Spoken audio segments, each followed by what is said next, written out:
I am Sarah, 27 years old, sitting in the back row at my brother Ethan's Stanford graduation. The contrast is stark. Him with his Ivy League degree, me with my community college education. All my life, I've been labeled the less capable one, while Ethan was the genius. Today, my father will announce that Ethan inherits everything. Our $50 million company, a Tesla, and our San Francisco penthouse. What nobody knows is that a stranger is about to hand me an envelope that will change everything. Before I continue my story, let me know where you're watching from. Hit that like button and subscribe if you've ever felt underestimated like me. Growing up in the Bennett family meant privilege, wealth, and impossible expectations. Our sprawling estate in Napa Valley with its manicured vineyards and infinity pool was the envy of many. But behind those perfect stone walls lay a childhood marked by constant comparison and subtle emotional neglect. My father, James Bennett, built Bennett Innovations from nothing into a $50 million empire. A self-made tech mogul, with piercing green eyes that could strip you bare, he demanded nothing short of excellence with just a glance. His success story was legendary in Silicon Valley business circles. The son of a mechanic who coded his first software in a rented studio, he turned his brilliant mind and relentless work ethic into a fortune. Every dinner conversation eventually circled back to business innovation and the legacy he was building. My mother, Margaret, a former model who transitioned seamlessly into San Francisco high society, complemented his ambition with her obsession with appearances. Her days revolved around charity galas, social events, and maintaining our family's image. Her sleek auburn hair and immaculate designer outfits were as much a part of her identity as her talent for networking with the right people. For Mother, perception was everything. Then there was Ethan, my brother, 4 years younger than me, but treated like the heir apparent from the moment he could talk. By age 3, he was completing puzzles meant for children twice his age. By 5, he was reading chapter books and solving math problems that left my parents beaming with pride. His intelligence was undeniable, and my parents never let me forget it. I was 8 when I first noticed the difference in how we were treated. I had spent weeks working on a science project about the water cycle, carefully crafting clouds from cotton balls and painting a landscape that showed evaporation, condensation, and precipitation. The night before it was due, I proudly displayed it on the dining room table. Father glanced at it briefly. "Not bad, Sarah, but make sure you understand the actual science, not just the art part."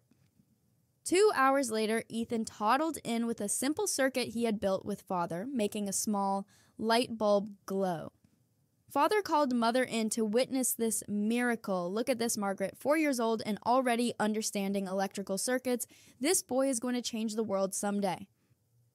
No one mentioned my project again. The pattern continued throughout elementary school.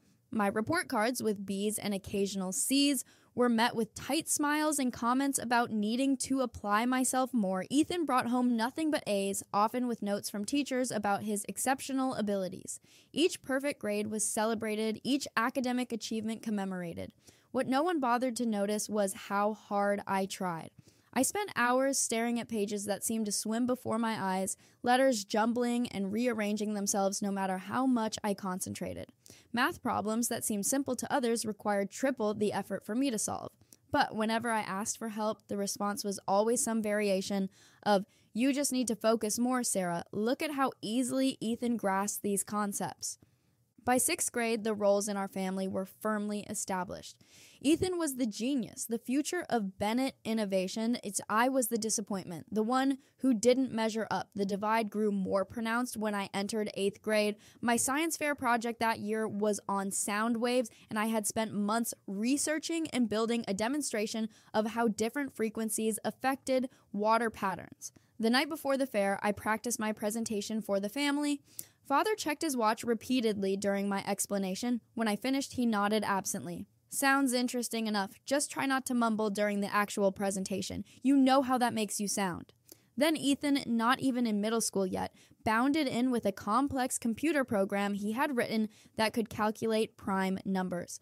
Father spent the next 2 hours sitting with him, discussing algorithms and efficiency, completely forgetting about my science fair. The next day, Mother was no better. Her concerns centered on appearances rather than achievements. Sarah, you really should do something with your hair for the science fair, and that outfit does nothing for your figure. First impressions matter.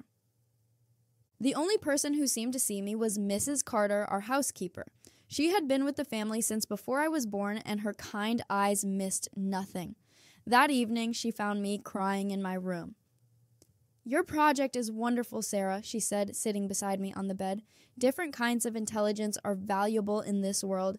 Someday, they'll see that." I clung to those words through years of being overshadowed, through every dismissive comment and every celebration that centered on Ethan while I stood in the background, smiling and applauding as expected. The Napa Valley estate became both my home and my prison. Its spacious rooms and expensive furnishings were a constant reminder of the privilege that should have made me happy, but instead it left me feeling like an imposter in my own life. I retreated into books and art, finding worlds where I could escape the constant feeling of inadequacy. Every family photo told the same story.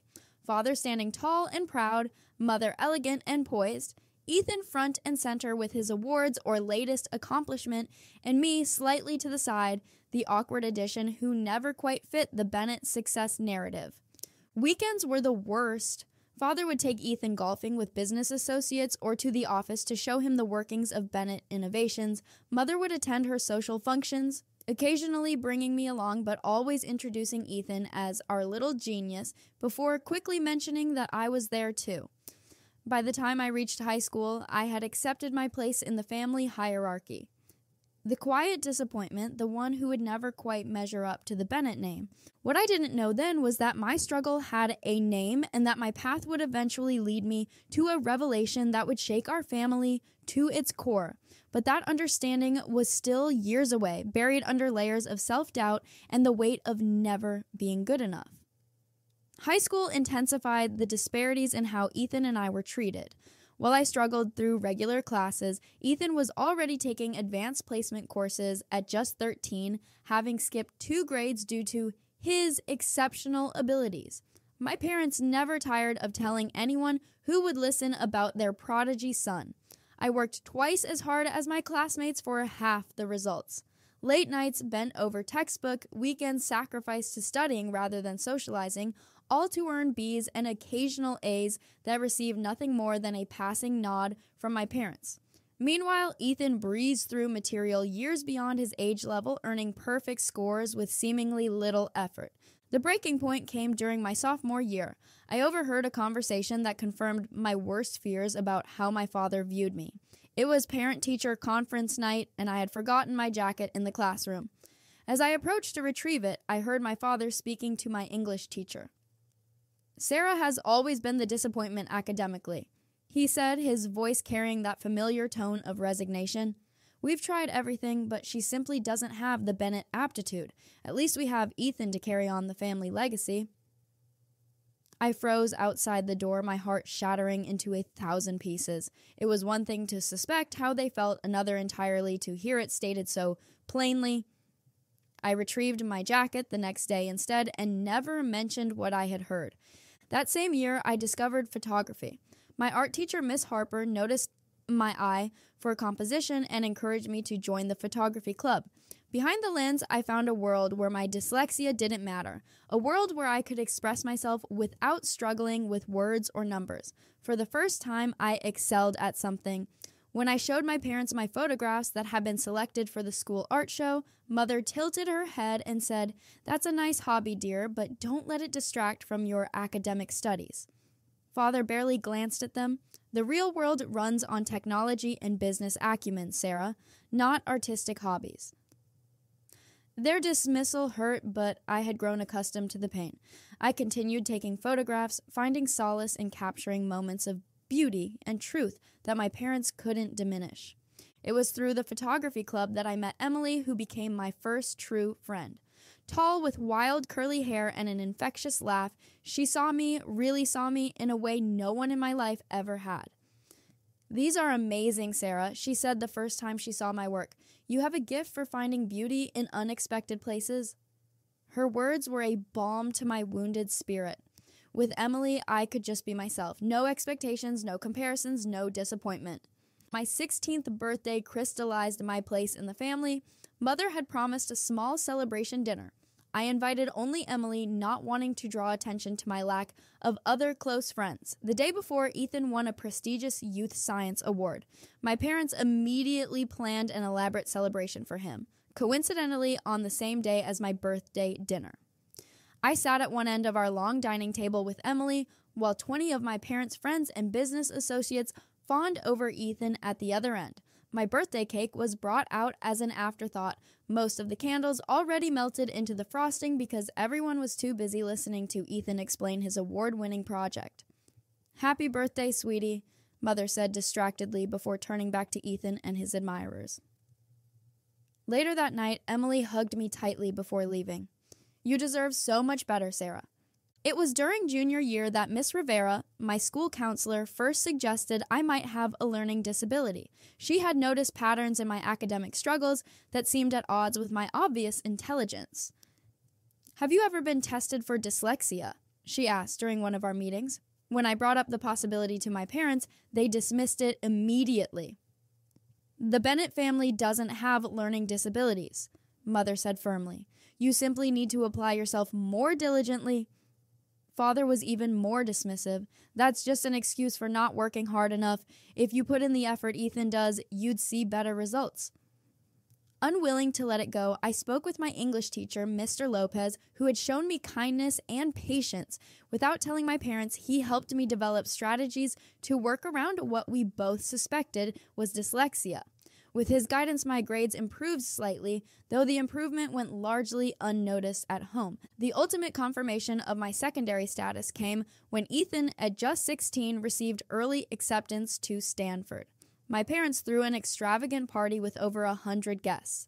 Father made a speech about the Bennett legacy of excellence continuing into the next generation, while Mother wiped away proud tears.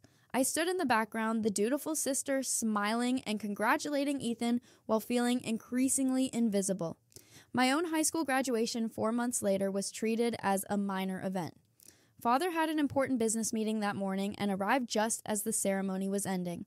Mother attended but spent most of the time on her phone, coordinating details for a charity gala she was chairing. There was no party, just a quiet dinner at home where the conversation quickly turned to Ethan's upcoming freshman year at Stanford.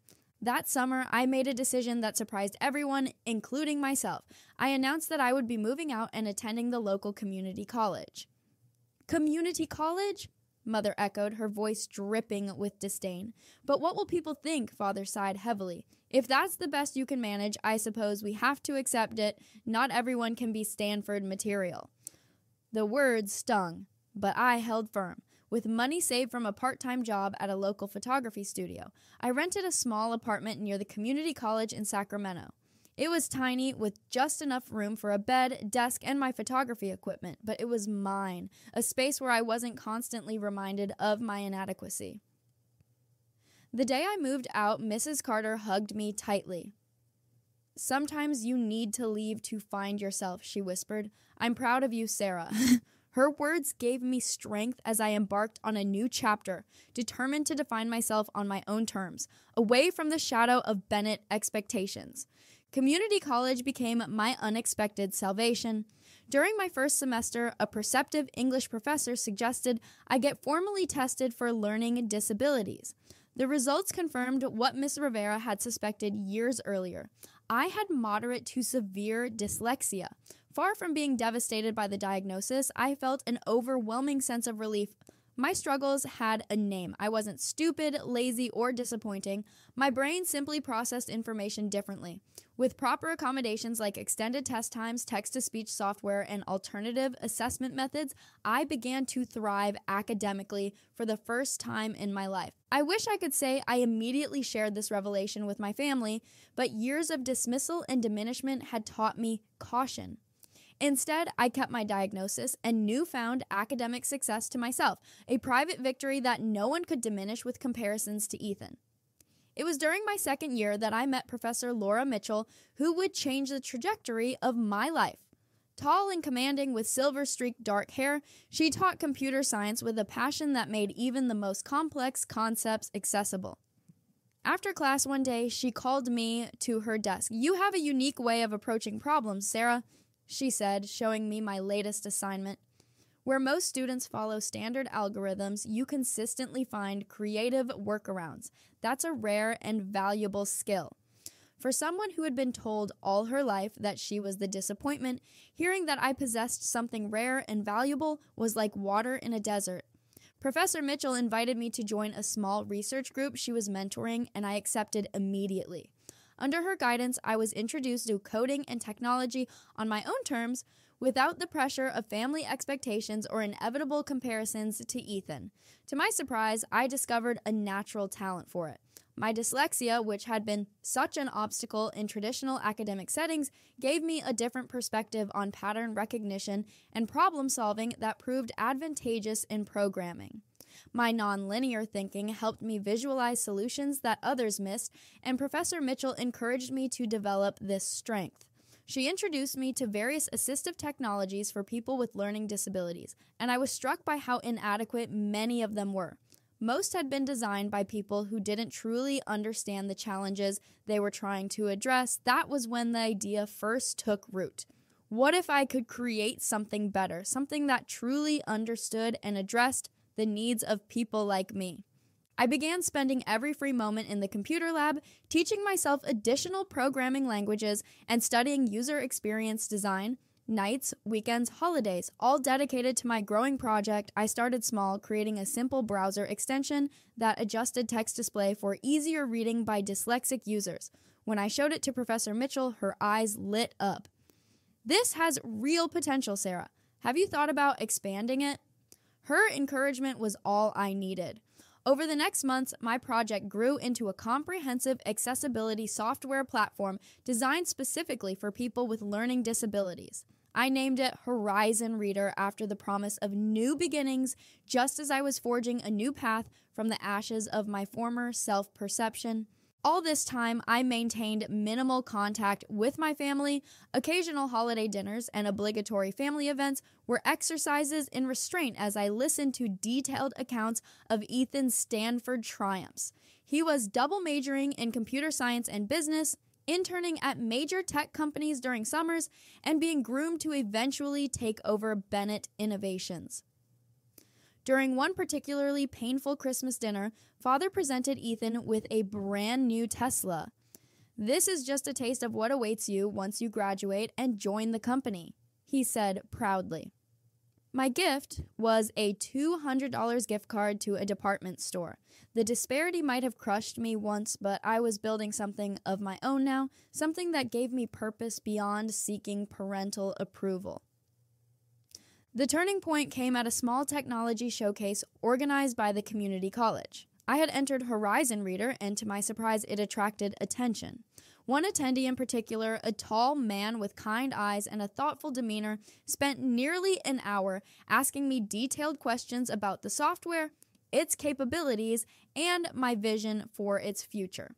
His name was Michael Carter, and he introduced himself as a venture capitalist interested in accessibility technology. When he handed me his business card, I nearly dropped it. Carter Investments was one of the most respected VC firms in the tech industry, known for backing innovative startups that went on to become industry leaders. "Your software has tremendous potential," he said. "Would you be interested in discussing it further?" That meeting led to several more. Michael became not just a potential investor, but a mentor, guiding me through the complexities of turning my project into a viable business. Under his advisement, I kept developing the software while completing my associate's degree.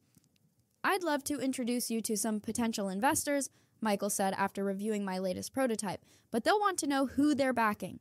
Your story, your personal connection to this technology, is a powerful part of its appeal." I hesitated. The thought of putting myself forward, of potentially attracting attention that might get back to my family, made me deeply uncomfortable. I wasn't ready for that confrontation, for the inevitable dismissal of my achievement. "What if I used a pseudonym?" I suggested, "just until the product is established enough to speak for itself."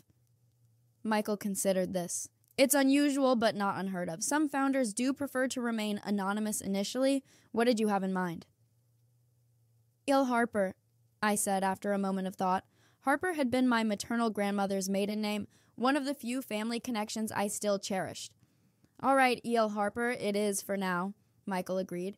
"But eventually you'll need to step into the light." With Michael's guidance, I prepared to present Horizon Reader to a group of investors. The night before the presentation, I received a text from Ethan, rare enough to be noteworthy. "Dad gave me the junior executive position at Bennett Innovations today. Wish you could have been there. Miss you." I stared at the message, a complex mix of emotions swirling through me. Part of me was happy for Ethan, who had never been anything but kind to me despite our parents' differential treatment.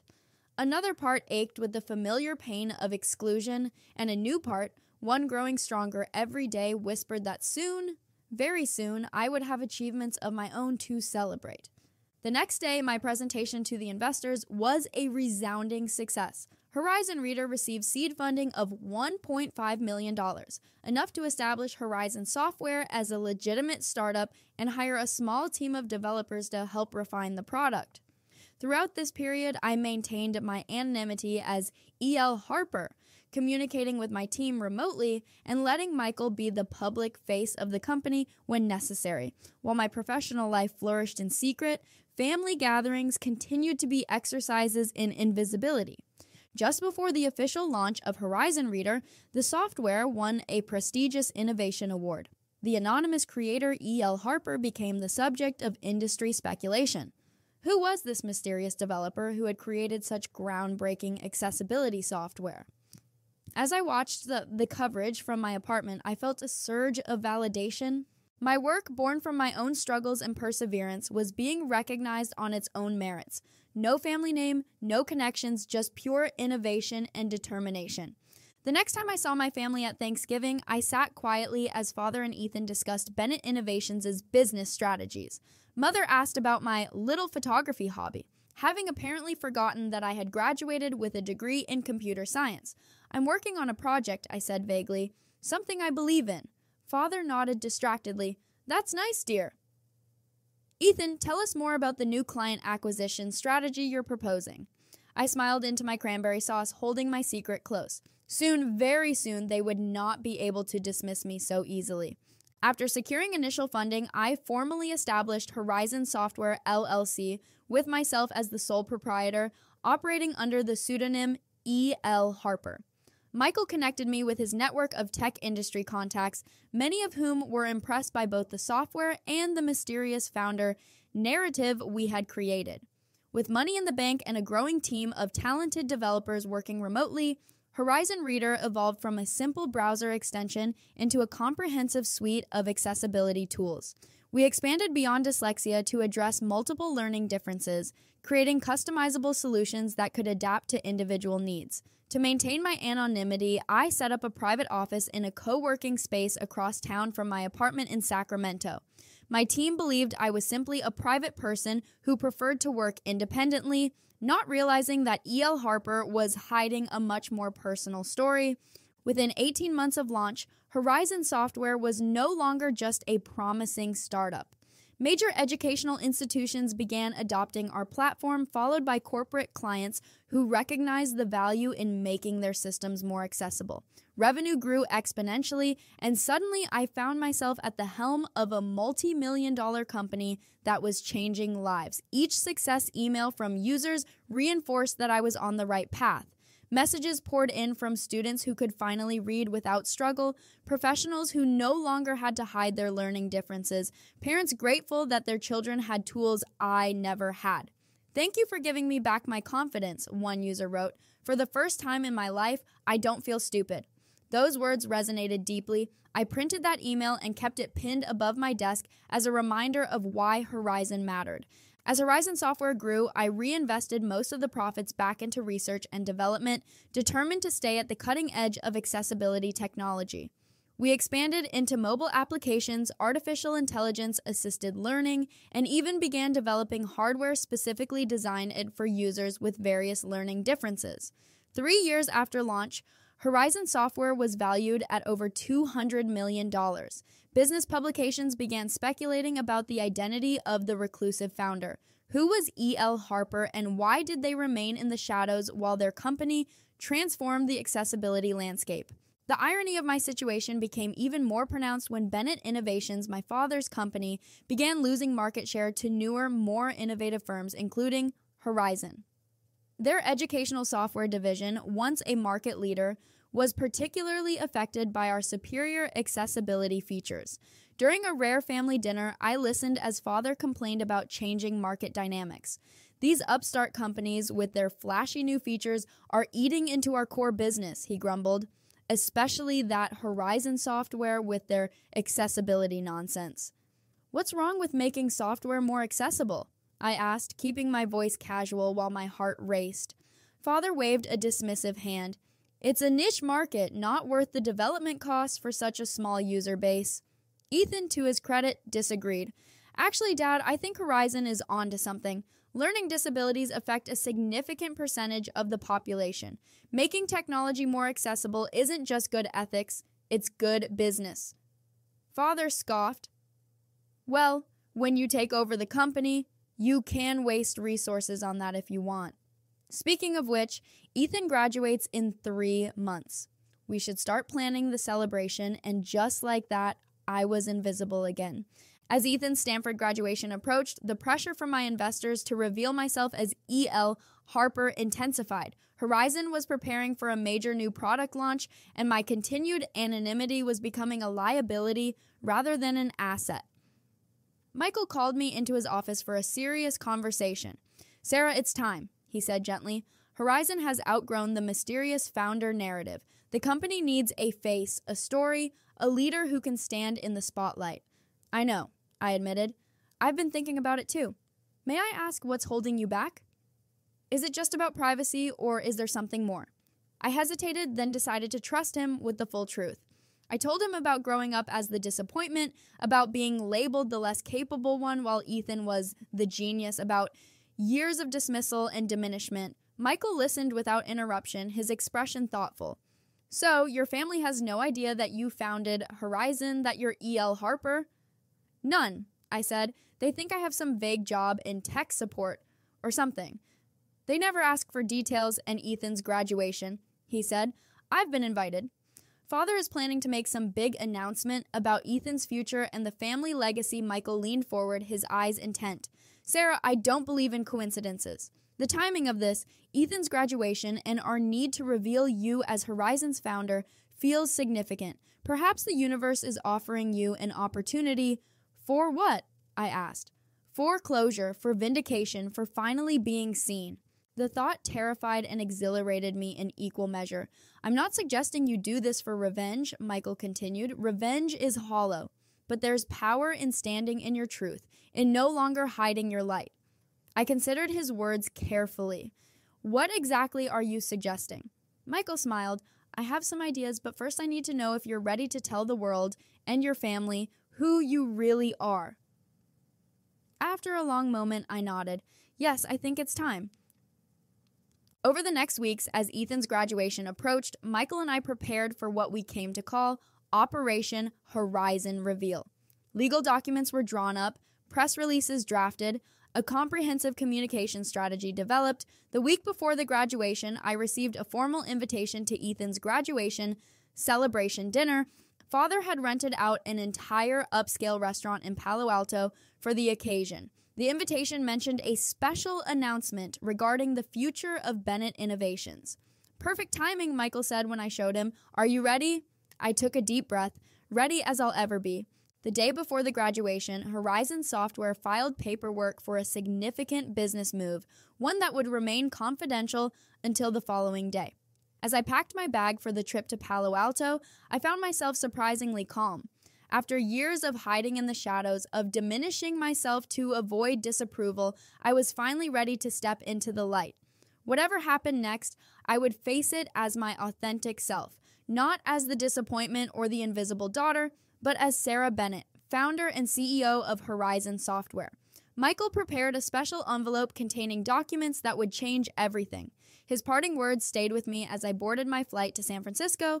Remember, Sarah, tomorrow isn't about proving them wrong. It's about proving yourself right. Stanford's campus bloomed with promise on Ethan's graduation day. Red and white flowers adorned the paths between historic buildings, and proud families gathered in clusters, snapping photos and sharing congratulations. I arrived alone, dressed in a simple but elegant navy blue dress that I had carefully selected for the occasion. This day would be memorable for reasons no one could anticipate. Spotting my parents near the entrance to the ceremony area, I took a deep breath and approached. Mother noticed me first, her practiced social smile shifting slightly as she assessed my appearance. "Sarah, you made it," she said, air kissing near my cheek. "That dress is actually quite flattering on you. Hides your problem areas nicely."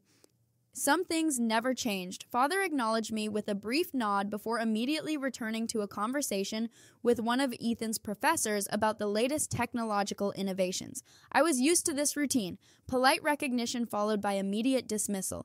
We found our seats for the ceremony, my parents in the reserved family section near the front, while I was seated several rows behind them.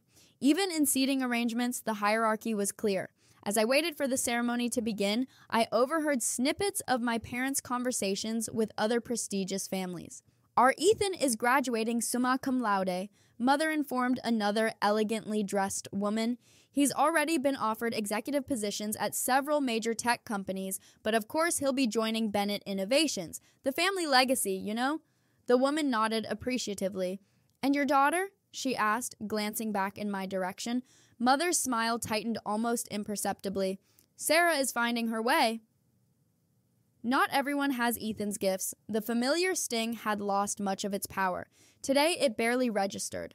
The ceremony itself was predictably long, filled with speeches about bright futures and world-changing potential. When Ethan's name was called, my parents stood and applauded enthusiastically. I clapped too, genuinely proud of my brother's accomplishment despite everything else. Ethan looked handsome in his cap and gown, his confident stride as he crossed the stage, speaking to his comfort in this world of academic achievement. As he accepted his diploma, he scanned the audience and, finding me, gave a small private smile and nod. That brief acknowledgement meant more than he could know. After the ceremony, the Bennett contingent moved to an exclusive restaurant in Palo Alto that Father had reserved entirely for Ethan's graduation celebration. Crystal chandeliers cast a warm glow over white linen tablecloths, and waitstaff moved efficiently between tables, pouring champagne for the 50 or so guests Father had deemed worthy of invitation. I was seated at a table near the back, far from the main family table where Ethan sat, flanked by our parents and several important business associates. The seating chart was yet another reminder of my peripheral status in the family narrative. Midway through the meal, Father stood and tapped his glass for attention. The room gradually quieted as he prepared to make his announcement. Mother beamed at his side, while Ethan looked somewhat uncomfortable, shifting slightly in his seat. "Today, we celebrate not just an academic achievement, but a milestone in the Bennett legacy," Father began, his voice carrying the authority of a man accustomed to commanding attention. 25 years ago, I founded Bennett Innovations with a vision of transforming the digital landscape. Today, that vision has come to fruition in ways I could never have imagined. He paused, surveying the room with satisfaction. But every founder must consider the future. Who will carry the torch when I step aside? Who possesses the brilliance, the drive, the Bennett spirit needed to take our company to even greater heights? The question was rhetorical. Everyone knew what was coming. It gives me immense pride to announce that Ethan will be joining Bennett Innovations as Executive Vice President with a clear path to assuming the role of CEO. Within 5 years, applause broke out around the room. Ethan smiled modestly, though I noticed a certain tension around his eyes. Father raised his hand, indicating he had more to say. But that's not all. To ensure Ethan has everything he needs to succeed, I am gifting him today the following: 25% ownership of Bennett Innovations, currently valued at approximately $50 million. Murmurs of appreciation rippled through the crowd. Additionally, Father continued, a brand new Tesla Model S, fully customized to his specifications. More approving nods. And finally, our family property in San Francisco, recently appraised at $16 million, will be transferred to Ethan's name upon my retirement. The announcement was met with enthusiastic applause. Mother dabbed at her eyes with a monogrammed handkerchief, the very picture of maternal pride. Almost as an afterthought, Father added, and of course, Sarah will receive a modest trust fund to ensure her continued comfort. A few guests glanced in my direction, expressions ranging from pity to disinterest. I maintained a neutral expression, sipping my water and waiting. Father raised his glass in a toast. To Ethan Bennett, the future of our family legacy. Everyone stood, glasses raised, echoing the sentiment. I rose too, glass in hand, my expression revealing nothing of the emotions churning beneath the surface. As the meal continued, business associates and family friends stopped by Ethan's table to offer congratulations and discuss future opportunities. No one approached my table. I was, as always, a footnote in the Bennett story. Mother made her way through the room, accepting congratulations as if Ethan's achievement were primarily her own. She paused briefly at my table. "Try the chocolate torte, dear, though perhaps just half a portion for you," she suggested, her gaze flicking critically over my figure before she moved on to more important guests. Father remained stationed near Ethan, introducing him to influential contacts and outlining their vision for the future of Bennett Innovations. I caught fragments of their conversations, plans for expansion, new product lines, strategies to regain market share lost to more innovative competitors like Horizon Software. The irony was almost too perfect. Ethan seemed increasingly uncomfortable as the evening progressed, his smile becoming more forced with each introduction and expectation placed upon him. At one point, our eyes met across the room, and I saw something like an apology in his gaze. As dessert was being served, the restaurant door opened and Michael Carter entered. Tall and distinguished in a perfectly tailored suit, he commanded attention without effort. Father noticed him immediately, his expression registering surprise followed by keen interest. Michael Carter's reputation in the business world made him a valuable potential contact. I watched as Michael exchanged brief pleasantries with a few guests before making his way directly toward my table. Father tracked his movement, confusion evident when Michael bypassed the main family table and headed straight for me. "Michael," I said quietly as he reached me, "right on time." He smiled warmly. I wouldn't miss this for the world. With deliberate care, he removed an envelope from his inner jacket pocket and placed it in my hands. "It's time to tell them who you really are," he said, loud enough for nearby tables to hear. The conversations around us dimmed as curiosity spread through the room. Father half rose from his seat, clearly perplexed by this unexpected development at his carefully orchestrated event. I opened the envelope with steady hands, though my heart raced within my chest. The moment I had both dreaded and longed for had arrived. Years of dismissal, of being the invisible daughter, the disappointment, had led to this precise moment. As I removed the documents from the envelope, Michael placed a reassuring hand on my shoulder. I took a deep breath, then stood, turning to face the room, to face my family, to face my truth. With the envelope in my hand, I walked slowly toward the main table where my family sat. The room had grown unnaturally quiet, all eyes following my unexpected movement. Father's expression shifted from confusion to annoyance at this disruption of his carefully orchestrated evening. "Sarah, this is hardly the time," he began, his tone carrying that familiar note of dismissal.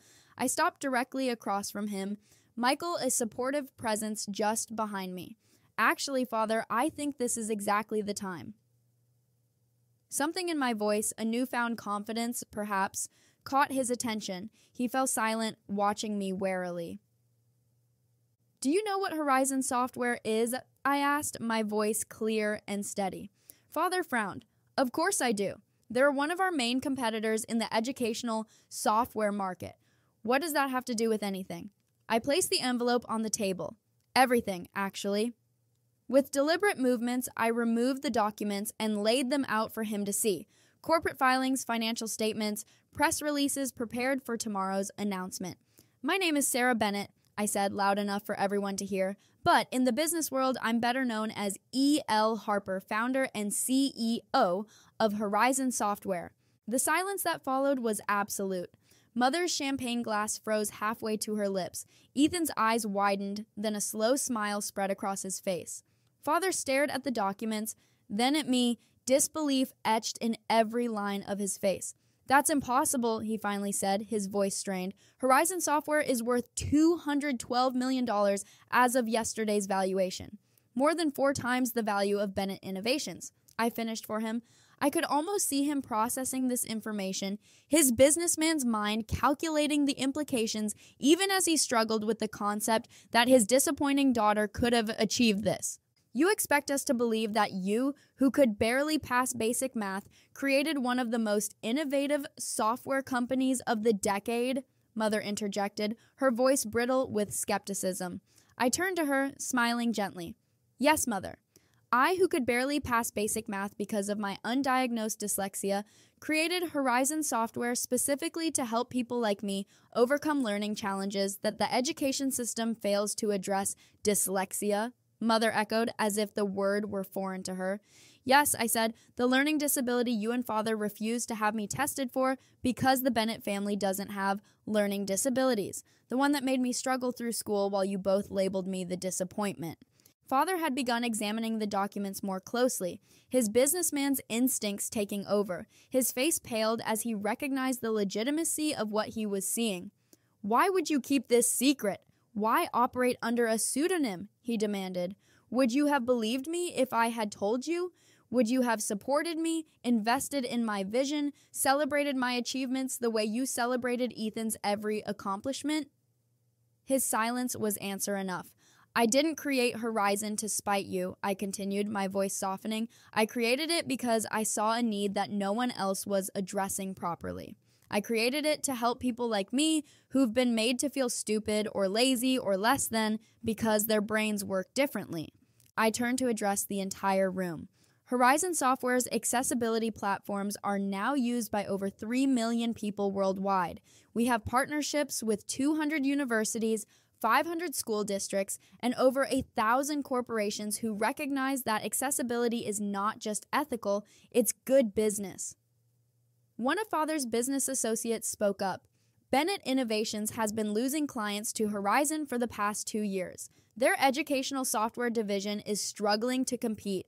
Father winced at this public acknowledgement of his company's vulnerability. I reached into the envelope and pulled out the final document, placing it directly in front of my father. This is why Michael is here today. Father scanned the document, his face draining of all color. This is an acquisition offer. Yes, I confirmed. Horizon Software is offering to acquire Bennett Innovations for $60 million, a 20% premium on its current market valuation. The offer expires at noon tomorrow. The murmurs that erupted around the room were a mixture of shock, amazement, and, in some cases, poorly concealed amusement at the dramatic turn of events. Father stared at me as if seeing me for the first time. Before he could respond, Ethan stood up. I've known for almost a year, he announced. All eyes turned to him, including mine. Known what? Mother demanded. Ethan smiled at me, a genuine smile full of what looked like admiration. That Sarah is E.L. Harper, that she founded Horizon Software. You knew? Father sputtered. And you didn't tell us? Ethan shrugged. It wasn't my secret to tell. Besides, would you have believed me? Father looked between us, clearly struggling to process this reversal of the family dynamic he had established and maintained for decades. I always knew Sarah was brilliant, Ethan continued, just not in the ways you valued. While you were pressuring me to be the Bennett legacy, she was out there, building something remarkable on her own terms. I felt a rush of gratitude toward my brother. Despite everything, despite the preferential treatment and uneven expectations, he had seen me. Father finally found his voice again. Why reveal all this now? Why here? I met his gaze steadily. Because for 27 years, I've been the invisible daughter, the disappointment, the one who would never measure up to the Bennett name. Today, you plan to publicly cement that family narrative by giving Ethan everything while dismissing me with a modest trust fund, as if I were an obligation rather than your child. I took a deep breath. I didn't come here for revenge or to humiliate you. I came because it's time for the truth, time for you to see who I really am, not who you assumed I was. Mother had begun to cry quietly, whether from shock, embarrassment, or some belated recognition of her failure, I couldn't tell. Father looked down at the acquisition offer, then back at me. His expression had changed from disbelief to something more complex. I saw shock there still, but also calculation and perhaps, just perhaps, a glimmer of respect. One of his business associates leaned over to whisper something, and Father nodded slowly.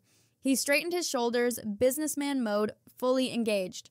"I think we should discuss this privately, Sarah," he said, his tone formal. "We will," I agreed. "Tomorrow at my office. Tonight is still Ethan's celebration, and I have no intention of taking that from him." I turned to Ethan. "Congratulations on your graduation. It's a significant achievement, and you should be proud." Ethan stepped around the table and, to everyone's surprise, pulled me into a tight hug. "I'm more proud of you," he whispered. "You did this all on your own without any of the advantages I had." As we separated, I saw something shift in the room. The way people looked at me had changed. No longer the pitied afterthought, I was suddenly someone of interest, someone who commanded respect. Michael placed a hand on my shoulder. "I think we should let everyone process this information," he suggested quietly. "Your point has been made." I nodded, suddenly feeling the emotional weight of the moment. Years of invisibility, of quiet striving, of building something from nothing while carrying the burden of being the family disappointment culminated in this singular moment of recognition. As Michael and I turned to leave, Father called out, "Sarah, wait!" I paused, looking back at him. "The Bennett spirit," he said, his voice carrying a note of wonder. "Perhaps you inherited it after all." It wasn't an apology, it wasn't even a full acknowledgement of the years of dismissal and diminishment, but coming from James Bennett, it was unprecedented. I smiled slightly. "The Horizon spirit, Father, rising to create something new, something better." With that, Michael and I departed, leaving behind a room full of stunned guests and a family whose carefully constructed narrative had just been completely rewritten. The days following Ethan's graduation celebration were a whirlwind of activity. Horizon Software's acquisition offer for Bennett Innovations made headlines in the business world, with speculation running wild about the previously anonymous E.L. Harper, now revealed to be the overlooked daughter of tech mogul James Bennett. I maintained media silence, letting Michael handle press inquiries while I focused on the more important matter: my family. Father called the morning after the revelation, his voice uncharacteristically hesitant. "I'd like to meet to discuss the offer," he said formally. I agreed, suggesting my office rather than his. The power dynamic had shifted, and we both knew it. When Father arrived at Horizon Software headquarters in Sacramento, his expression as he took in the modern, accessible design of our workspace told me he was seeing me, truly seeing me, for the first time. Gone was the dismissive glance, replaced by wary respect. My office reflected my values: clean lines, adaptable technology, and design elements specifically created to aid focus and minimize visual stress for those with learning disabilities. Father stood somewhat awkwardly until I gestured for him to sit. "This is impressive," he admitted, looking around. "Very different from Bennett Innovations." I nodded. "We designed it with accessibility as the core principle, not an afterthought." For nearly an hour, we discussed the acquisition offer in purely business terms. Father had recovered his composure and negotiated with his usual acumen, suggesting modifications to certain terms. I listened, agreed to some points, held firm on others. When the business discussion concluded, an uncomfortable silence fell between us. 2 decades of emotional distance couldn't be bridged in a single conversation. "Why did you never tell us?" he finally asked, the businessman facade cracking to reveal the father beneath. "Why would you have believed me?" I countered. "When I suggested I might have dyslexia, you dismissed it. When I showed interest in technology, you dismissed it. You'd already decided who I was, Father, and it was easier to maintain that narrative than to see me differently." He flinched slightly at the truth in my words. "We made mistakes," he acknowledged, a significant concession from a man who prided himself on being right.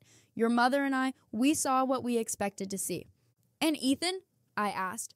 "Did you ever consider that perhaps the pressure you put on him might have been as harmful in its way as your dismissal was to me?" Father looked genuinely surprised by this suggestion. "Ethan thrived under pressure. He's always been exceptional." "Yes, he has," I agreed. "But did you ever ask him if running Bennett Innovations was what he wanted, or did you simply assume that your dream should be his?" The question hung between us, challenging years of unexamined assumptions. Our conversation ended without resolution, but it was a beginning. For the first time, we had spoken to each other as adults, as equals, rather than as the disappointed father and the disappointing daughter. Later that week, Ethan came to see me at my apartment. I had expected awkwardness, perhaps resentment, at my dramatic entrance into his graduation celebration. Instead, he hugged me tightly the moment I opened the door. "That was the most amazing thing I've ever seen," he said, grinning widely. "You should have seen Dad's face when you put down those documents." We laughed together, releasing years of tension. Over coffee, Ethan confessed something I had long suspected. "I never wanted to run Bennett Innovations," he admitted. "I went along with it because it seemed to make Dad happy and because, well, it was the path of least resistance." "What do you really want to do?" I asked. His eyes lit up. "Medical research, actually. I've been fascinated by genetic therapies since sophomore year, but I never told Dad. He had my whole life planned out since I was 5. I reached across the table and squeezed his hand. "It's never too late to change direction, Ethan." "Is that what the horizon is about? Rising to become something new?" I smiled. "Exactly." Our conversation turned to childhood memories, re-examined now through adult eyes. Ethan confessed that he had often felt guilty about the differential treatment, but as a child hadn't known how to address it. "I was given everything while you were given nothing," he said quietly. "I knew it wasn't fair, but I didn't know how to fix it." "It wasn't your responsibility to fix it," I assured him. "We were both children caught in roles our parents assigned us." As we parted, Ethan hugged me again. "I'm proud to be your brother, Sarah." "Always have been." His words healed something deep within me that I hadn't realized was still wounded. Mother was the most difficult. When she finally reached out, it was with a curt text message, "We should talk." We met at a neutral location, a quiet tea room in downtown Sacramento. Mother arrived impeccably dressed as always, but there was a new fragility to her perfectly maintained facade. "You humiliated us," were her first words, spoken in a harsh whisper. "Everyone is talking." I sipped my tea calmly. "I revealed the truth, Mother. There's a difference," she flinched. "My entire social circle knows that we dismissed our daughter, who turned out to be a secret tech mogul. Do you have any idea what that feels like? Almost as bad as being told you're a disappointment your entire life," I suggested gently. Mother fell silent, her perfectly manicured hands fidgeting with her napkin. "We did what we thought was best for you," she finally said. "We didn't know about the dyslexia." "You didn't try to know," I corrected. "You decided who I was, and anything that contradicted that narrative was ignored." Tears welled in her eyes, something I had rarely seen outside of carefully choreographed social moments. "I don't know how to be your mother now," she admitted, the raw honesty surprising us both. I reached across the table, offering my hand. "Perhaps we could start by getting to know each other as we actually are, not as who you thought I should be." After a moment's hesitation, she placed her hand in mine. It was a small gesture, but significant.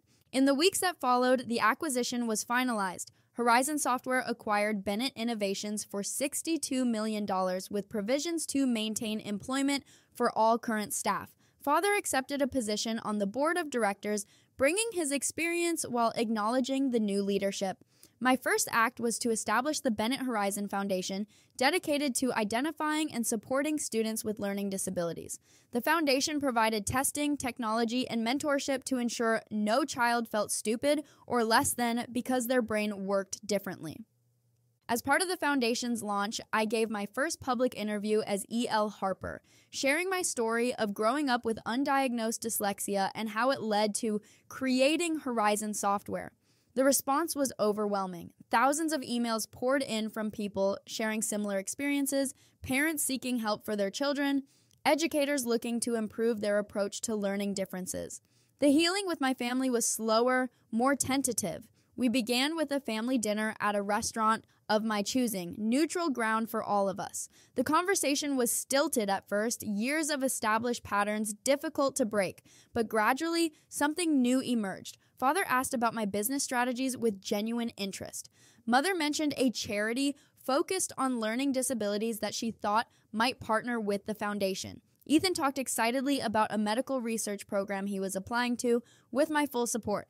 We were finding our way toward a new family dynamic, one based on who we actually were rather than who we had been expected to be. At one particularly meaningful dinner about 6 months after the revelation, Father raised his glass in a toast. "To Sarah," he said, his voice carrying an unfamiliar note of humility, "who taught us all that there are many forms of intelligence and many paths to success." Mother added, and to forgiveness, which we don't deserve but are grateful for. Ethan finished. And to the horizon, rising to create something new and beautiful.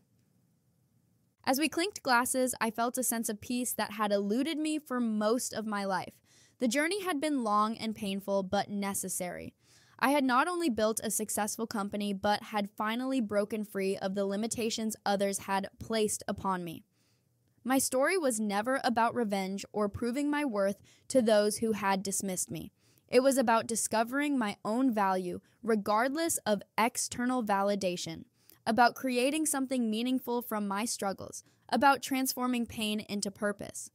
In the end, perhaps the most valuable lesson was this: true success isn't measured by wealth, status, or others' approval, but by the courage to become fully yourself, especially when others cannot see your potential.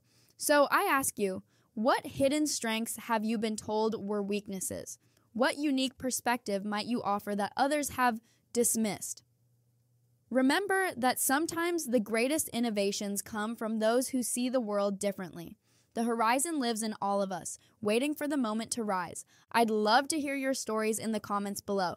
If this resonated with you, please like, subscribe, and share with someone who might need to be reminded of their own hidden potential. Thank you for joining me on this journey, and remember, your differences are not deficits. They are your superpowers.